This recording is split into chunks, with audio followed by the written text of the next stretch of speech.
In today's video, I'm going to teach you how to create and add an email signature in GoHighLevel. First, make sure you're logged into your GoHighLevel account. From your main dashboard, head straight to your Launchpad. This is usually the first screen you see when you log in, and it's where you'll find all the core tools and settings for your account. We're going to work from here to get into the area where email signatures are managed. Once you're on the Launchpad, look for the Settings option, typically found on the left-hand side menu. Go ahead and click on Settings. This is where you control most of the behind-the-scenes configuration for your account, including your company details, staff, and of course, email signatures. Inside the Settings area, find and click on My Staff. This section is where all your team members' profiles live. Your email signature in GoHighLevel is tied to a user profile, so we'll either create a new user or edit an existing one to add the signature. If you're adding a new team member, click on Add User. If you already have staff members set up and just want to add or update a signature, choose the user you want to edit instead. Both options will open up a user profile screen where you can manage their details. Now, fill in the required information for that user.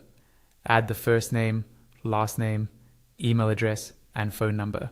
Even if some of these fields look optional, it's a good idea to keep them accurate and complete, because this information often appears in your communication and can be mirrored in your signature. Once those fields are done, scroll down until you reach the signature section.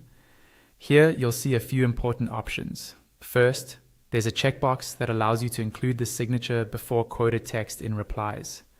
Enable this if you want your signature to appear above the previous email content when you're replying.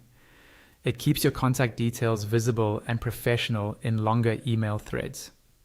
Next, you'll see a toggle to enable the signature on all outgoing messages. Turn this on so your signature is automatically added every time you send an email, instead of having to insert it manually. Now, click into the signature field itself and type or paste your email signature. You might include your name, role, company, main contact details, and optionally, a website or social link. Keep it clean and readable, and avoid making it too long. When you're happy with how it looks, click on Next. From there, you can continue to adjust roles and permissions for that user as needed. And when you're done, your new email signature will be active in GoHighLevel.